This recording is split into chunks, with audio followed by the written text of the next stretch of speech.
This video is going to be a little bit different. You know, usually when I make streamer videos and little comparisons, I like to be a little sassy with my fair use, you know. Of course, he has a fucking flashlight. God damn. He's the kind of guy that comes say, GG's level 70 dying? Weird. For this video, I want to talk through what happened during a factory raid where I came up against some other content creators that I really respect, and I got their permission to use their footage in this video. So we get to see it from all sides, and I'm going to do a breakdown of where I think Tarkov failed and why it really enabled me to win a fight that I probably shouldn't have won. Now, as somebody who mains factory a lot, the first thing that always comes to my mind on spawn is where are the other players, because they're probably a couple feet from you. I've got this map pulled up and you can see where I spawned in yellow and then where I'm immediately going to be looking and listening, because essentially wherever you're on the map, you can basically hear any fight that goes on anywhere. So you get a ton of information in the first couple seconds. I personally always rush the rafters. It gives me maximum visibility to the entire map, and typically since I'm here for PvP, that's exactly what I'm looking for. One of my daily tasks was to get, I think, like 15 PMC kills and then also to survive on factory. So I'm rushing this fight so that I can try and get a quick third party, and it's just easier as a solo player. Yes. Good guy.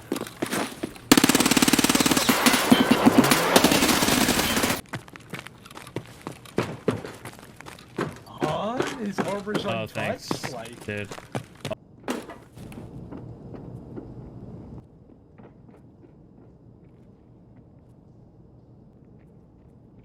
As I hear multiple footsteps on metal, I do the basic Tarkov strat that comes to mind. First thing when my monkey brain activates is I'm going to throw every fucking grenade I have at that because I'm a solo player and I'm terrified of big groups.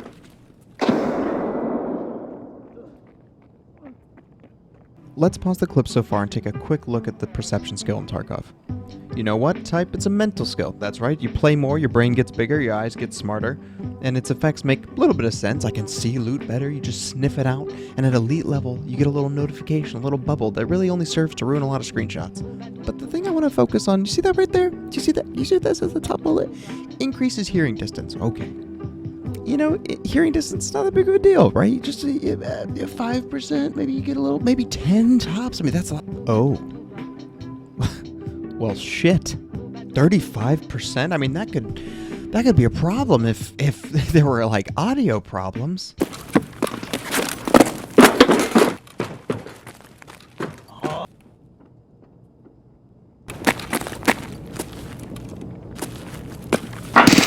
I'm going to let the rest of this raid play out, and then we're going to touch back on the perception skill and what happened here.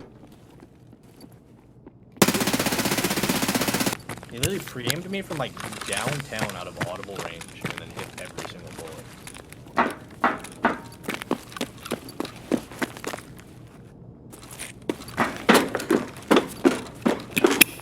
It's for the second time this raid that I hear a player moving for an underground effect. So that's why you see me playing off to here to the side, because there's only one route that underground place can pop up. It's going to be to my right when I swing out there.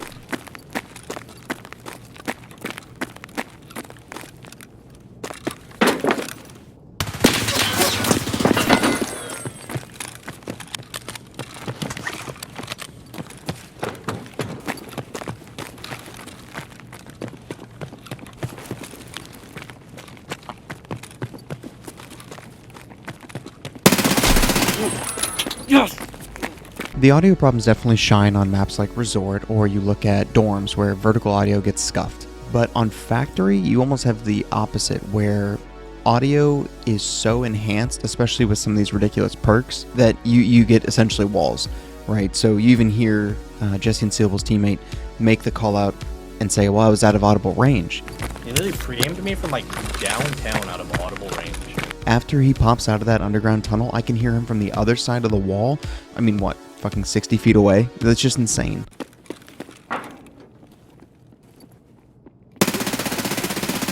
You know, in the moment I felt really good about this fight, but then after you watch back their perspectives, it's like, wow, they did everything right as players, but the game just decided that's not how it's going to play out, right? So I heard them outside of Glass Tunnel. I heard 3 sets of footsteps, 3 sets of footsteps. So instead I just started throwing all these grenades. They had no sound cues, so they just start getting volleyed by grenades. That looks weird, right? Then you have their other teammate who goes and says, well, I need to flank this guy. So he goes underground through like 2 walls, and I still am able to hear him and be ready for him when he flanks around the side.